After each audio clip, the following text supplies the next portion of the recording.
ప్రభావిత ప్రాంతాల్లో ఎవరైతే చనిపోయారో వరద ముంపు వల్ల ఆ ఇష్యూని డైవర్ట్ చేసే క్రమంలో భాగంగా ఇప్పుడు వైకాపా నేతల్ని అరెస్ట్ చేస్తున్నారనేది జగన్మోహన్ రెడ్డి గారి ప్రధానమైనటువంటి ఆరోపణ. మీరు కూడా విన్నారు ఆయన నిన్న ఏదైతే మాట్లాడారో. నమస్కారం మీకు, అట్లాగే కిరణ్ గారికి, ప్యానెల్లో ఉన్న వైసీపీ నాయకులు పెద్దలందరికీ. నాకు రీసౌండ్ వినిపిస్తుంది చూడండి ఒకసారి. యా, రీసౌండ్ వస్తుంది.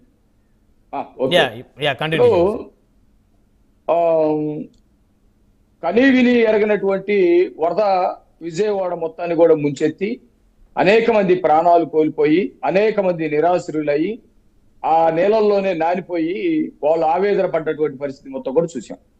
అధికార పార్టీగా ముఖ్యమంత్రి 74-75 సంవత్సరాల వయసులో ఉండి కూడా వాళ్ళకి ఎలాంటి సహాయ సహకారాలు ఆ నీళ్ళల్లోనే ఉండి అధికారుల్ని పరిగెత్తించి మొత్తం రాష్ట్ర వ్యాప్తంగా సహకారాలు వచ్చేటట్టు ఏ విధంగా చేశాడో కూడా మనం చూసాం. నేను దాన్ని చిన్న చేసే చెబుతున్నా, ఇంకా పెద్దగా కూడా చెప్పలే.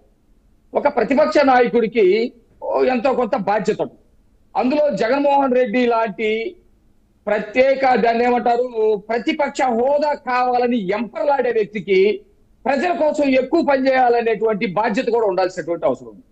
ఆ బాధ్యతను మరిచి వరదని చంద్రబాబు నాయుడే ఆకాశం నుంచి దించాడని, లేకపోతే బుడవేరు నుంచి నదిలోకి చంద్రబాబు నాయుడు గారు తీసుకొచ్చి పోసాడని అబద్ధపు కథలు చెప్పుకుంటా ఆ రోజు డైవర్ట్ చేయాలని చెప్పేసి ప్రయత్నం చేశాడు. అది పోతే నిన్న ఇక్కడ నందిగామ సురేష్ ని పరామర్శించడానికి వచ్చి రాష్ట్రంలో ఉన్న చిన్న వైసీపీ వాళ్ళు తప్ప చిన్న నాయకుల దగ్గర నుంచి తెలుగుదేశం పార్టీలో ఉన్నటువంటి వాళ్ళు, జనసేనలో ఉన్నటువంటి వాళ్ళు, బీజేపీలో ఉన్నటువంటి వాళ్ళు వాళ్ళకి తోచినటువంటి సహాయం చేస్తున్నారు, వరద కార్యక్రమాల్లో తిరుగుతా ఉన్నారు, బాధితులను ఆదుకునేటువంటి ప్రయత్నం చేస్తా ఉన్నారు.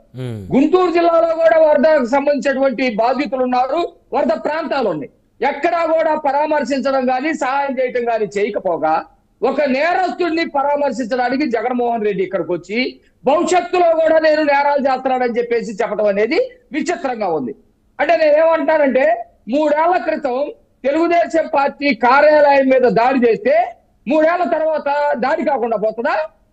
దాడి చేసినటువంటి వాళ్ళు, దాడికి సూత్రధారులు నేరస్తులు కాకుండా పోతారా? 6 ఏళ్ల క్రితం వివేకానంద రెడ్డిని అత్యంత క్రూరంగా నరికి చంపి, నేనలేదు ఆయనే అన్నాడు జగన్మోహన్ రెడ్డి, ఇట్లా నరికారు, ఇట్లా పొడిచారు, ఇట్లా కబోడి గుద్దారు అని చెప్పేసి క్రూరంగా చంపారు. క్రూరంగా చంపటం హత్య కాకుండా పోతుందా? అట్లాగే ఒక 20 ఏళ్ల క్రితం జగన్మోహన్ రెడ్డి తండ్రిని అడ్డం పెట్టుకొని, ముఖ్యమంత్రిగా ఉండడాన్ని అడ్డం పెట్టుకొని 1 లక్ష కోట్ల రూపాయలు అవినీతితోటి సంపాదించి దొంగ కంపెనీలు పెట్టి సంపాదిస్తే దాని మీద సిబిఐ కేసులు, ఈడీ కేసులు ఉంటే 20 ఏళ్ల తర్వాత అవినీతి సొమ్ము అవినీతి కాకుండా ఈడీ కేసులు, సిబిఐ కేసులు కాకుండా పోతాయా? అసలు ఏంటి ఈ వాదన? ముఖ్యమంత్రి దగ్గర నుంచి ఈ ఛానల్లో మాట్లాడే రమేష్ గారి వరకు కూడా మాజీ ముఖ్యమంత్రి దగ్గర నుంచి రమేష్ దాకా మాట్లాడే మాటలు ఏ మాటలు? కేసులు కాకుండా పోతాయా? ఆ రోజు అంత జరిగితే పోలీసులు ఎందుకు కేసులు పెట్టలేదు? అంటే పోలీసులు కూడా జగన్ కి తాబేదారులాగా పనిచేస్తా ఉన్నారు. ఇక్కడికి వచ్చి ఏం మాట్లాడతాడు? ఇదే జైల్లో ఉంచుతాడంట. ఈ దుస్సాంప్రదాయాన్ని, ఈ పనికి మాలిన సాంప్రదాయాన్ని, ప్రత్యర్థులుగా కాకుండా శత్రువులాగా చూసే సాంప్రదాయాన్ని, రాజకీయ పార్టీల్లో నేను తప్ప ఇంకొకరు ఉండకూడదని చంపే సాంప్రదాయాన్ని, వాళ్ళని చిత్రహింసలు చేసేటువంటి సాంప్రదాయాన్ని తీసుకొచ్చింది ఎవరు? 2019కి ముందు రాజకీయ పార్టీలోనే అధికారాన్ని చలాయించింది. 2024 తర్వాత కూడా ఇప్పుడు మేము వచ్చాము, ఆ తర్వాత కూడా చాలా పార్టీలు అధికారంలోకి వస్తాయి. ఎప్పుడైనా జగన్మోహన్ రెడ్డి తీసుకొచ్చినటువంటి ఈ నేర సాంప్రదాయాల్ని ఎవరన్నా తీసుకొచ్చారా? ముఖ్యమంత్రిగా పనిచేసినటువంటి వ్యక్తి మీద ఆధారాలు లేకుండా తీసుకెళ్లి కేసులు పెట్టి జైల్లో పడేస్తారు. జైల్లో అక్కడ ఆయన పెద్ద వయసులో ఇండియన్ కబోర్డ్ లో కూర్చోలేడని ఏదైతే వెస్టర్న్ కబోర్డ్ ఉంటుందో దాన్ని కూడా తీసిపడేసి వికటానందం పొందుతారు. అంటే ఆ తర్వాత కోర్టు పర్మిషన్ తో ఏసీ కూడా పెట్టించారు కదా మాణిక్యాలరావు గారు. తర్వాత ఇప్పుడు మేము బయట గొడవలు చేస్తానండి. ఆయనకి ఒక మాజీ ముఖ్యమంత్రిగా, సీనియర్ పొలిటీషియన్ గా, ఆయన ఈ రాష్ట్రానికి సేవలు అందించినటువంటి వ్యక్తిగా అతనికి ఉండాల్సినటువంటి సౌకర్యాలు కూడా లేకుండా చేశారు. ఎవరు తీసుకొచ్చారంటున్నా నేను ఈ సాంప్రదాయాన్ని? అచ్చెన్నాయుడు గారి మీద ఎటువంటి ఆధారాలు లేకుండా బ్లడ్ పండుతున్నా గానీ దాదాపు 700 కిలోమీటర్లు తిప్పి ఆ ఆనందాన్ని పొందిన సాంప్రదాయాన్ని ఎవరు తీసుకొచ్చారు అంటున్నాను నేను. సొంత ఎంపీని చంపటానికి ప్రయత్నం చేసి ఆయన ఆపరేషన్ చేసుకున్న ఆయన గుండెల మీద పండుకొని ఆయన కాళ్ళకి నైలాన్ తాళ్లు కట్టి చంపే ప్రయత్నం చేసేటువంటి సాంప్రదాయాన్ని ఎవరు తీసుకొచ్చారు అంటున్నా నేను. మేము ఆ సాంప్రదాయాన్ని కొనసాగించాం. ఆ రోజు చట్ట ప్రకారం ఎవరైతే ఇప్పుడు నేను చెప్పినటువంటి వాటిని నేరాలు చేశారో వాళ్ళని శిక్షించలేదో చట్ట ప్రకారం శిక్షించేటువంటి ప్రయత్నం చేస్తున్నాం. ఈ చట్ట ప్రకారం శిక్షించడం అనేది వాళ్ళకి మేము సాంప్రదాయాన్ని తీసుకొచ్చినట్టుగా ఇది చెబుతా ఉన్నారు. జగన్మోహన్ రెడ్డి చెబుతా ఉన్నాడు, ఏమి అందరినీ జైల్లో పెడతాను. అందరిని జైల్లో పెడతావా? ఎప్పుడు నువ్వు ముఖ్యమంత్రి ఎప్పుడు కావాలి? నువ్వు ముఖ్యమంత్రికి వస్తే రాజధానిలో ఉండవని, నువ్వు ముఖ్యమంత్రికి వస్తే నదులు ఉండవని, నువ్వు ముఖ్యమంత్రికి వస్తే నది మీద ఉన్న కాలంలో ఉండవని, నువ్వు ముఖ్యమంత్రికి వస్తే ప్రత్యర్థుల్ని చంపుతావని, నీకు సంబంధించిన ఎవరైతే పెద్దల సభలో చిన్నల సభలో ఉండేటువంటి నాయకులు చంపి డోర్ డెలివరీ చేస్తారని అందరికి తెలుసు. ఇంకా కలలు అంటున్నావా? అంటే అంటే మాణిక్యాల గారు ఓడలు బళ్ళు అవ్వచ్చు, బళ్ళు ఓడలు అవ్వచ్చు, ఏముంది 10 సంవత్సరాల తర్వాత అయినా మళ్ళీ ఆయనకు అవకాశం రావచ్చు. దాన్ని ఎవరు కాదనలేరు. నేనేమంటున్నానంటే ఓడలు బళ్ళు ఓడలు వచ్చేమో కానీ ప్రజా చైతన్యం ఒకసారి నాయకులు చూసిన తర్వాత వామ్మో ఇలాంటి వాడ నాయకుడు. నేను ఇందాక ఆయన 2-3 సార్లు వాడాడు చంద్రబాబు నాయుడు గారు ఎన్నుపోటు పొడిచేది. నేనేమంటున్నా, వివేకానంద రెడ్డిని క్రూరంగా చెప్పారు.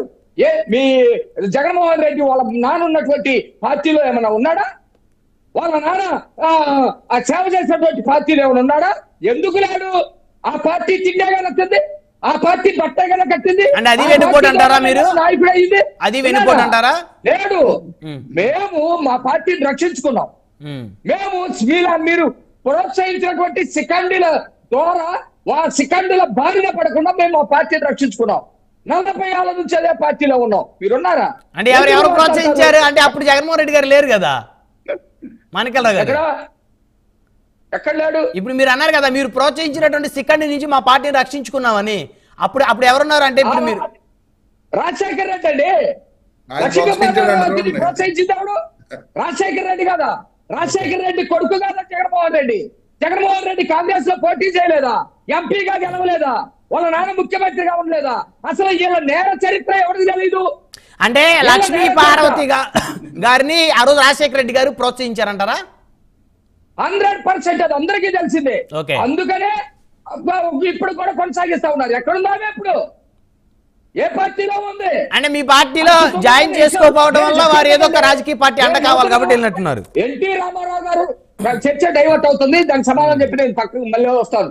ఎన్టీ రామారావు గారి కుటుంబం ఒకవేళ చంద్రబాబు నాయుడు గారు ఎండిపోటు వచ్చేది ఇలా విష ప్రచారాన్ని నమ్మి ఉంటే కూడా వాళ్ళ కుటుంబం అంతా దూరం ఉండేది. కుటుంబం మొత్తం ఉమ్మడి కుటుంబం, ఎవరి పనులు వాళ్ళు చేసుకున్నా ఆప్యాయతల విషయంలో బంధా విషయంలో కలిసి ఉంటారు. జగన్మోహన్ రెడ్డి పక్కన చెల్లెలు ఉందా? జగన్మోహన్ రెడ్డి పక్కన ఇంకొక చెల్లెలు ఉందా? జగన్మోహన్ రెడ్డి పక్కన తల్లి ఉందా? సిగ్గుండాల మాట్లాడతారు.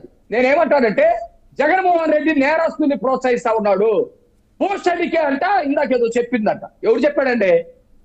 పోషడికే అంటే అరే పోషడికే రా, అరే పోషడిగా పోరా, అరే పోషడిగా పనిచేయరని గ్రామాల్లో చాలా సాంప్రదాయంగా మాట్లాడతారు. అంటే అరే పనికి మాలినోడని మేము అర్థం చేసుకున్నాం. ఏదన్నా డిక్షనరీలో ఉంటే పనికి మాలినోడని అర్థం చేసుకోవద్దు. మీరు కూడా మాట్లాడొద్దు అని చెప్పి చూపించండి. ఏ డిక్షనరీలో ఉందో నీకు నువ్వు ఆపాదించుకున్నావు. లంచ కొడుక అన్నాడని ఎవరన్నారు? మేము ఇప్పటికి కూడా చెబుతున్నాం అది పోషడి కంటే పనికి మాలినోడా అని. జగన్మోహన్ రెడ్డి పనికి మాలినోడా అని మేము అన్నాం. ఎందుకంటే పనికి వచ్చే పనులు చేయలేదు కాబట్టి మేము అన్నాం. అయితే ఒకవేళ ఆ మాట మీకు తప్పుగా కూడా భావించవచ్చు. ఎందుకంటే మీకు కూడా ప్రజాస్వామ్యంలో మీరు భావించడానికి మీకు హక్కు ఉంది. అయితే అది మీరు తప్పుగా భావిస్తే, చట్ట ప్రకారం తప్పని మీకు అనిపిస్తే, చట్టంలో ఆ మాటకి తప్పుగా కనిపిస్తే మీరు చట్ట ప్రకారం వ్యవహరించండి. బీపీ వచ్చేస్తాయా? షుగర్ వచ్చేస్తాయా? మెంటల్ వచ్చేస్తుందా? దాడులు చేస్తారా?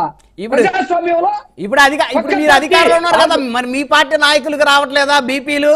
మాకు రావాలిగా బీపీలు, షుగర్. ప్రజాస్వామ్యం ఉంది. బీపీ ఉన్నా, షుగర్ ఉన్నా, మెంటల్ ఉన్నా ముఖ్యమంత్రి అయిన తర్వాత దాని ప్రకారం వెళ్ళాలి. మొన్న కష్టపడి చంద్రబాబు నాయుడు గారు అందరూ కూడా యంత్రాంగం అంతా కూడా వరదల్లో ఉంది. జగన్మోహన్ రెడ్డి అక్కడికి వచ్చేసి ముసలోడికి నిద్ర పట్టుకొచ్చాడు అన్నాడు. మాకు బీపీ రావాలా? ఎందుకులేండి, వద్దులండి. అసలే మీరు 164 సీట్లతో బలంగా ఉన్నారు. ఇప్పుడు మీకు బీపీ వస్తే ఏపీ వణికిద్ది. మాట్లాడతారండి, మళ్ళీ వస్తారు, పిచ్చి మాటలు, పిచ్చి కోతలు, నేర మాటలు. మళ్ళీ వస్తారు.